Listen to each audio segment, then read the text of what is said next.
Assalamualaikum warahmatullahi wabarakatuh. Kami dari kelompok 9, mata kuliah Metode Penelitian Kualitatif Ilmu Komunikasi Universitas Negeri Jakarta Angkatan 2019 yang beranggotakan Bagas Darmawan, Muhammad Rosikun Abid, Mutiara Zaihan, Nadia Beliana Putri, dan Yosua Nofri Susilo akan mempresentasikan PKM kami yang berjudul Studi Fenomenologi dalam Peran Media Sosial Instagram sebagai Sarana Edukasi Vaksin COVID-19.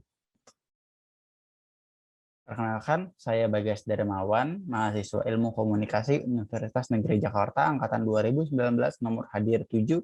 Pertama, saya akan menjelaskan mengenai latar belakang. Latar belakang dari PKM kami adalah media sosial sebagai media berbasis internet yang memungkinkan pengguna berkesempatan untuk berinteraksi dan mempresentasikan diri, baik secara langsung maupun tidak langsung, dengan khalayak luas maupun tidak mendorong nilai dari user-generated content dan persepsi interaksi dengan orang lain. Salah satu contoh dari media sosial adalah Instagram. Instagram merupakan sebuah aplikasi yang membuat penggunanya dapat mengambil foto atau video dan juga bisa menggunakan fitur seperti filter ataupun fitur lainnya seperti direct message ataupun Instagram Story untuk dibagikan lewat jejaring media sosial. Instagram merupakan salah satu media sosial yang paling banyak digunakan oleh masyarakat di Indonesia. Edukasi atau pendidikan merupakan segala usaha dan bentuk upaya yang dilakukan dalam tujuan agar bisa mempengaruhi orang lain, mulai dari individu, kelompok, atau sampai dengan masyarakat luas. Sehingga hasil akhirnya adalah setiap orang atau sasaran dari edukasi tersebut dapat bersikap dan berbuat sesuai dengan keinginan para pendidik. Dalam hal ini, edukasi sangat penting dalam mengarungi media sosial yang penuh akan berita simpang siur kebenarannya, terutama berita terkait virus COVID-19. COVID-19 atau Coronavirus Disease 2019 telah menyebabkan perubahan kebiasaan di seluruh dunia. Virus yang ditemukan pada Desember 2019 di Wuhan, Cina ini telah membuat masyarakat terpaksa membatasi kegiatan di luar rumah. Dikutip dari website Kementerian Kesehatan Republik Indonesia, di Indonesia sendiri setidaknya telah terdapat 2,1 juta kasus positif dan juga 57.000 kasus kematian akibat COVID-19 di Indonesia. Setelah 1 tahun berselang, mulai terlihat harapan karena telah dimulainya program vaksinasi di banyak negara termasuk di Indonesia. Mulainya program vaksinasi ini diharapkan akan membuat kekebalan kelompok pada suatu wilayah hingga temuan kasus positif COVID-19 dapat berkurang dan potensi munculnya gejala berat juga berkurang. Biasanya vaksin dapat digunakan setelah 4 tahap uji coba yang berlangsung 6-10 tahun. Namun, vaksin COVID-19 hanya membutuhkan waktu 1 tahun hingga akhirnya boleh digunakan oleh masyarakat dengan syarat tertentu. Hal inilah kemudian memunculkan kekhawatiran dari banyak masyarakat atas keamanan dan keefektifan vaksin COVID-19 tersebut. Fokus penelitian kami.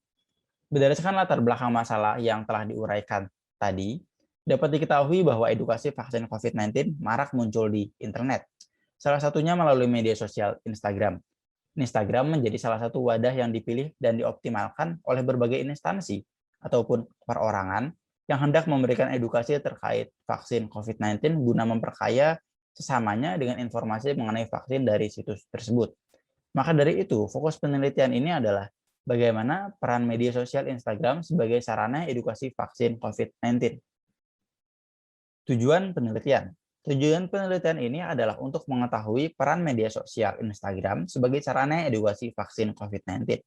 Hal ini dilatar belakangi oleh keingintahuan penulis akan pengetahuan terhadap COVID-19 di kalangan mahasiswa Prodi Ilmu Komunikasi Universitas Negeri Jakarta Angkatan 2019 melalui platform Instagram. Manfaat penelitian ini ada 3. Pertamanya, dengan dibuat penelitian ini, para penulis diharapkan dapat mengetahui seberapa besar peran media sosial Instagram sebagai sarana edukasi vaksin COVID-19. Yang kedua, hasil penelitian ini diharapkan dapat menambah ilmu pengetahuan dan dalam bidang ilmu komunikasi mengenai seberapa besar peran media sosial di masyarakat, khususnya mengenai penyebaran informasi tentang vaksin COVID-19. Dan terakhir, penelitian ini dapat dijadikan referensi bagi penelitian sejenis ke depannya. Assalamualaikum warahmatullahi wabarakatuh. Perkenalkan, nama saya Muhammad Rosikun Abid, nomor hadir 26. Pada kesempatan kali ini saya akan melanjutkan, yaitu pembahasan mengenai bab 2 atau kerangka teori dari PKM penelitian kami. Baiklah, yang pertama adalah landasan konseptual. Landasan konsep dari sebuah penelitian itu digunakan untuk lebih memfokuskan mengenai topik atau tema dari sebuah penelitian. Konsep pada penelitian ini adalah berdasarkan judul, yaitu studi fenomenologi peranan media sosial Instagram sebagai sarana edukasi vaksin COVID-19. Terbagi menjadi dua konsep, yaitu komunikasi media baru, sosial media, dan juga sosial media Instagram. Lalu konsep komunikasinya adalah kita bisa melihat bahwa komunikasi merupakan sebuah proses penyampaian pesan dari pemberi pesan atau komunikator kepada penerima pesan atau komunikan. Komunikasi sebagai proses pertukaran informasi seringkali terjadi dalam hubungan sosial manusia, bahkan hewan pun memiliki komunikasinya tersendiri dengan hewan yang lainnya. Peranan komunikasi merupakan hal yang sangat penting bagi makhluk sosial di kehidupan sosial maupun politik maupun dalam pendidikan. Komunikasi adalah sebuah proses pertukaran informasi yang bertujuan untuk mempengaruhi perilaku, yang dimana sumber informasi memberikan informasi kepada penerima dan menggunakan sebuah media atau saluran dan diterima oleh penerima pesan atau komunikan untuk memperoleh sikap dan perilaku sebagai sebuah hasil. Lalu konsep media baru sendiri merupakan sebuah istilah yang dimaksudkan untuk mencakup kemunculan teknologi digital seperti komputer atau jaringan teknologi informasi dan komunikasi. Di akhir abad 20, konsep media baru menjelaskan kemampuan media dengan dukungan perangkat digital yang dapat mengakses konten digital dengan mudah, sehingga pengguna media baru dapat berpartisipasi aktif, interaktif, dan kreatif. Selanjutnya adalah konsep media sosial Instagram. Media sosial sangat berperan dalam penyebaran informasi bagi masyarakat luas. Sosial media digunakan sebagai wadah bagi para penggunanya agar dapat dengan mudah berpartisipasi, berbagi, dan juga bertukar informasi dengan ide dengan komunitas lain di jejaring virtual. Media sosial adalah sebuah media online di mana tempat para pengguna bisa dengan mudah berpartisipasi. Salah satunya adalah Instagram. Instagram sendiri merupakan aplikasi yang mempunyai ataupun menggunakan jaringan sosial berbasis lokasi dan berbagi foto.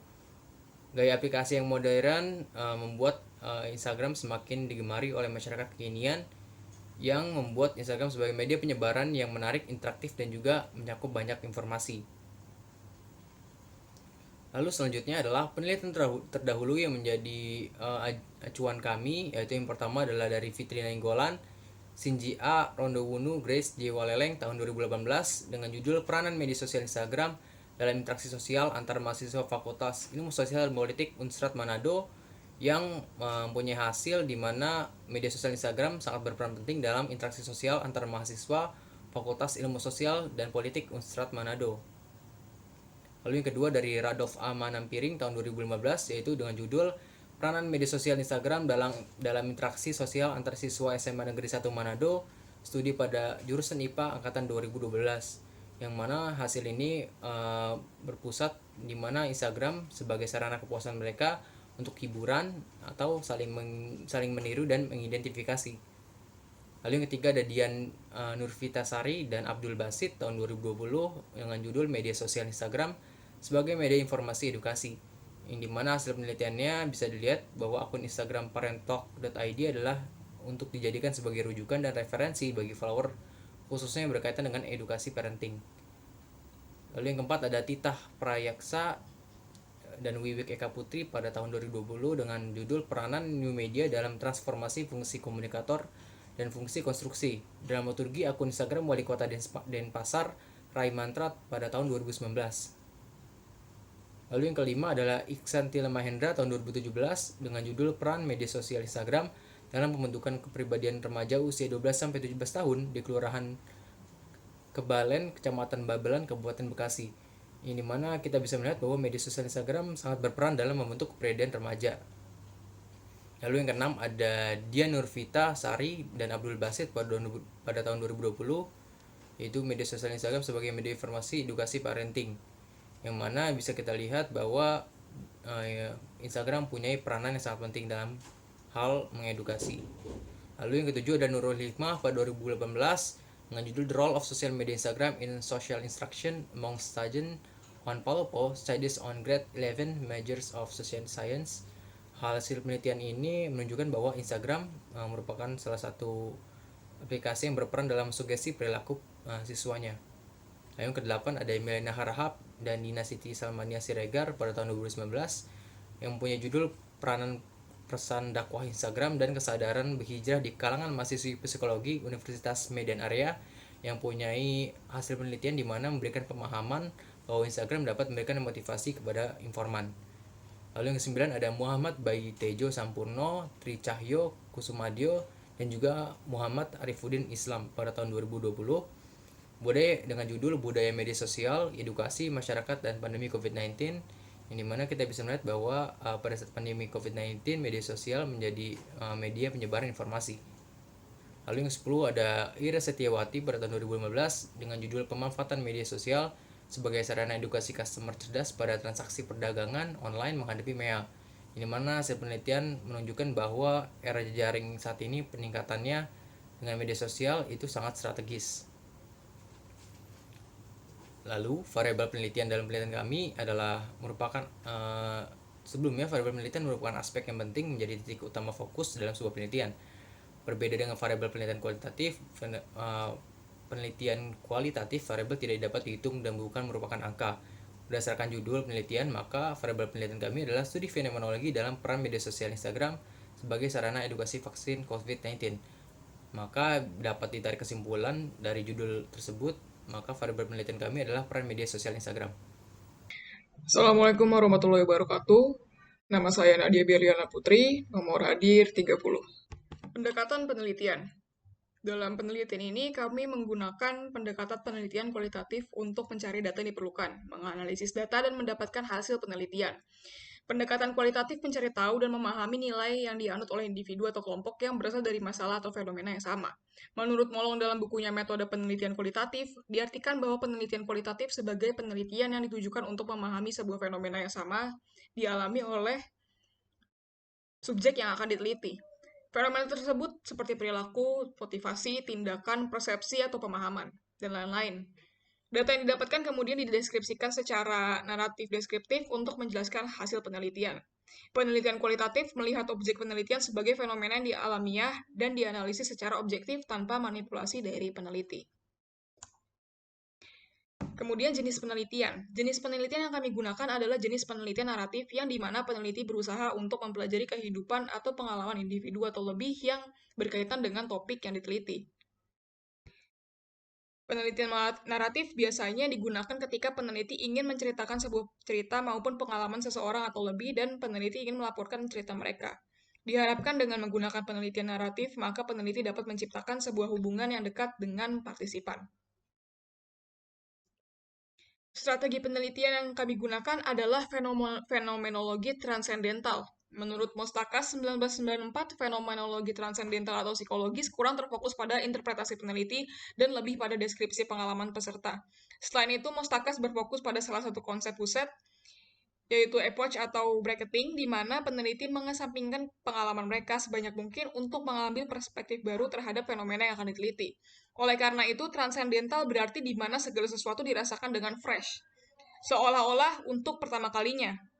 Berdasarkan penjelasan tersebut, maka tahapan penelitian ini terdiri dari mengidentifikasikan fenomena untuk dipelajari, mengumpulkan data dari beberapa orang yang telah mengalami fenomena tersebut, dan kemudian menganalisis data dengan mereduksi informasi menjadi pernyataan atau kutipan yang signifikan dan menggabungkan pernyataan tersebut menjadi tema. Setelah itu, peneliti mengembangkan deskripsi tekstur dari pengalaman apa yang telah dialami partisipan, deskripsi struktural, dan bagaimana mereka mengalaminya dalam kondisi, situasi, konteks, dan deskripsi struktural untuk menyampaikan esensi keseluruhan dari sebuah pengalaman. Unit analisis merupakan individu atau kelompok yang mempunyai karakteristik yang sesuai dengan kriteria peneliti untuk diobservasi, dideskripsikan, dan dijelaskan. Unit analisis juga mengacu pada jenis unit yang digunakan saat mengukur konsep dan variabel. Unit yang umum dalam ilmu sosial adalah individu, kelompok, komunitas, organisasi, institusi sosial, dan masyarakat. Berdasarkan definisi unit penelitian unit analisis di atas, maka dapat disimpulkan bahwa unit analisis dalam penelitian ini adalah subjek yang akan diteliti. Dengan demikian, unit analisis dalam penelitian ini adalah individu, yaitu mahasiswa ilmu komunikasi Universitas Negeri Jakarta Angkatan 2019. Jika unit analisis adalah individu, maka hasil studi difokuskan pada analisis terhadap perilaku, pendapat, atau sikap individu tersebut. Metode pengumpulan data. Dalam metode pengumpulan data dijelaskan bagaimana cara penelitian ini dikumpulkan datanya untuk diteliti. Metode yang dipilih adalah metode kualitatif, yaitu dengan mengobservasi, mewawancara, dan menganalisis dokumen-dokumen yang telah didapatkan. Setelah data yang didapatkan dalam metode kualitatif bersifat detail, terperinci juga mendalam, maka dari itu analisis yang akan dilakukan juga akan bersifat seperti itu dan spesifik. Keabsahan penelitian merupakan pemeriksaan terhadap data yang didapatkan oleh peneliti. Keabsahan penelitian digunakan sebagai dasar atau pegangan peneliti untuk menyatakan bahwa data yang didapatkan merupakan data-data ilmiah. Keabsahan data penelitian memberikan bukti nyata bahwa penelitian dilakukan merupakan penelitian ilmiah berdasarkan keadaan asli lokasi penelitian. Penelitian ini menggunakan 4 kriteria untuk memeriksa keabsahan data, yaitu pertama kredibilitas, kedua transferabilitas, ketiga dependabilitas, dan keempat konfirmabilitas. Yang pertama, uji kredibilitas. Uji kredibilitas dilakukan agar hasil penelitian yang telah dilakukan diakui dan dibenarkan sebagai sebuah karya ilmiah. Uji kredibilitas meliputi perpanjangan pengamatan, kecermatan penelitian, dan triangulasi. Perpanjangan pengamatan digunakan untuk meningkatkan kredibilitas dan data penelitian agar dapat dipercaya sebagai sebuah karya ilmiah. Perpanjangan pengamatan dilakukan untuk mempererat hubungan antara peneliti dengan narasumber agar mendapatkan data yang lebih akurat dan lebih mendalam. Perpanjangan pengamatan menjadi penyaring data yang diperoleh dari penelitian sehingga dapat dipertanggungjawabkan dan data yang didapatkan kredibel. Kecermatan penelitian merupakan tahap pengecekan ulang di mana data yang diperoleh kembali diperiksa agar tidak terjadi kekurangan dalam data penelitian, dan triangulasi data digunakan untuk pengecekan data dari berbagai sumber dengan berbagai waktu. Kedua, transferabilitas. Transferabilitas digunakan untuk pemeriksaan validitas eksternal yang menunjukkan keakuratan data yang diperoleh dan dapat diterapkan kepada masyarakat. Transferabilitas dapat dikatakan berhasil apabila data yang diperoleh dapat digunakan untuk masyarakat dalam berbagai konteks sehingga data yang diperoleh layak. Ketiga, dependabilitas. Dependabilitas merupakan pengujian penelitian di mana penelitian mendapatkan kepercayaan dari berbagai kalangan dengan hasil yang dapat dipercaya dan kredibel. Dependabilitas merupakan proses pencocokan antara hasil penelitian satu dengan yang lainnya dengan harapan hasil penelitian yang diperoleh itu sama. Dependabilitas diuji dengan melakukan proses check up keseluruhan proses penelitian dan seluruh aktivitas yang dilakukan peneliti dan data yang didapatkan oleh peneliti juga diperiksa. Yang keempat, konfirmabilitas. Konfirmabilitas merupakan pengujian objektivitas pada penelitian di mana hasil penelitian akan dikatakan berhasil apabila disetujui atau diberikan kepercayaan oleh banyak orang. Pengujian yang dilakukan meliputi hasil penelitian yang dikaitkan dengan proses yang telah dilakukan. Pengujian konfirmabilitas dikatakan berhasil apabila hasil penelitian berfungsi bagi khalayak dari proses yang telah dilakukan. Perkenalkan, nama saya Sunam Frisilo, nomor hadir 42 dari kelas B. Saya di sini akan menjelaskan mengenai hasil penelitian kami, yaitu kelompok 9. Hasil penelitian pada penelitian ini adalah menganalisis informasi yang didapat dari hasil wawancara serta membahas informasi tersebut menjadi sebuah hasil penelitian. Berdasarkan fokus penelitian ini, yaitu peranan Instagram dalam memberikan edukasi vaksin COVID-19, peneliti telah mewawancarai beberapa informan mahasiswa Universitas Negeri Jakarta. Berdasarkan jawaban salah satu informan, Instagram dinilai cukup baik dalam memberikan edukasi mengenai vaksin COVID-19. Informasi-informasi yang diberikan berasal dari pihak pemerintah, daerah, dan juga pihak kesehatan, memberikan kesan edukasi yang baik pada masyarakat.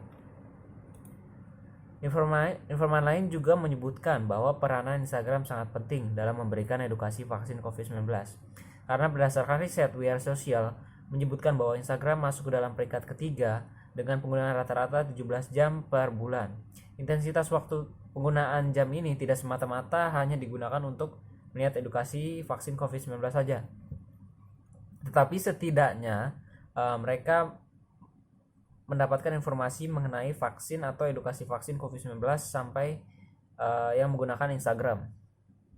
Fitur-fitur Instagram yang menampilkan infografis bentuk foto atau gambar dan video memudahkan masyarakat untuk mengerti, dan juga fitur yang disediakan Instagram seperti Explore, Instagram Story, dan IGTV atau Instagram Television membantu penyebaran edukasi vaksin COVID-19 terjadi begitu cepat pada khalayak. Informan ketiga menyampaikan kembali bahwa Instagram berperan sangat penting dalam memberikan edukasi vaksin COVID-19. Hal lain dijelaskan mengenai berbagai media berita yang sudah terkenal di kalangan masyarakat. seperti Detikcom, IDN News, dan juga Kompas. Mereka semua menggunakan media sosial Instagram untuk media penyebaran informasi mereka. Termasuk informasi mengenai vaksin COVID-19 yang termasuk ke dalam edukasi vaksin COVID-19.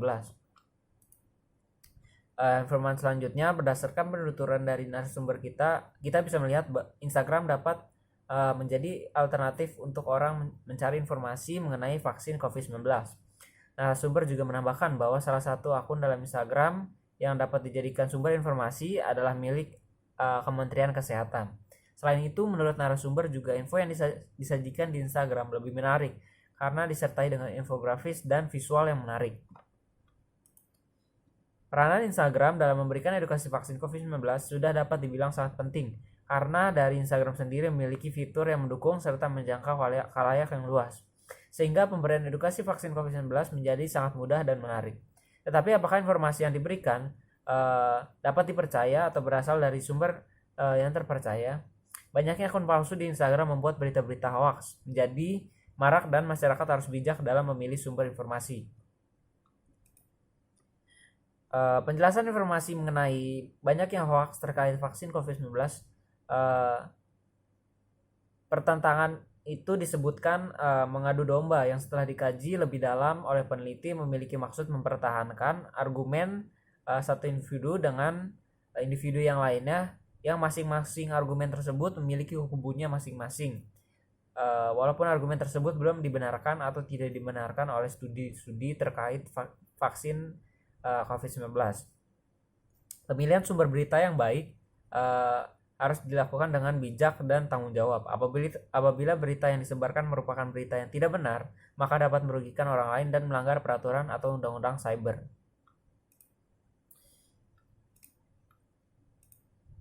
Oleh karena itu, apabila kita mengkaji jawaban dari kelima informan, maka kita bisa melihat sebuah garis merah dalam menjawab fokus penelitian ini, yaitu bagaimana peranan media sosial Instagram sebagai sarana edukasi vaksin COVID-19 di kalangan mahasiswa Prodi Ilmu Komunikasi Universitas Negeri Jakarta Angkatan 2019.